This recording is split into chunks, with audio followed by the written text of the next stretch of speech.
ஸ்ரீரங்கம் இடைத்தேர்தலில் முதன்முறையாக மத்திய அரசு ஊழியர்கள் நுண்பார்வையாளர்களாக நியமிக்கப்பட்டுள்ளனர். ஸ்ரீரங்கம் இடைத்தேர்தல் வெள்ளியன்று நடக்கிறது. தேர்தலுக்கான பிரச்சாரம் புதனன்று நிறைவடைந்ததோடு தேர்தல் பணியில் ஈடுபட்ட வெளிமாவட்டத்தினர் தொகுதியை விட்டு வெளியேறினர். தேர்தல் பிரச்சாரத்தின் போது அதிகளவு விதிமுறை மீறல்கள் நடந்ததாக புகார்கள் எழுந்தன.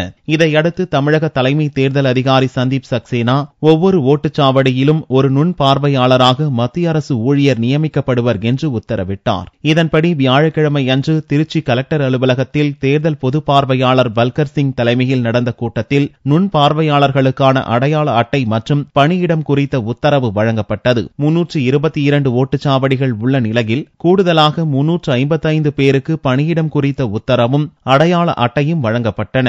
ஸ்ரீரங்கம் இடைத்தேர்தலில்தான் முதன்முறையாக தேர்தல் நுண்பார்வையாளர்களாக ரயில்வே, வங்கித்துறை, மத்திய அரசு ஊழியர்கள் நியமிக்கப்பட்டுள்ளனர் என்பது குறிப்பிடத்தக்கது. ஸ்ரீரங்கம் இடைத்தேர்தல் ஏற்பாடுகள் தயார் நிலையில் உள்ளதாக தமிழக தலைமை தேர்தல் கமிஷன் தெரிவித்துள்ளது.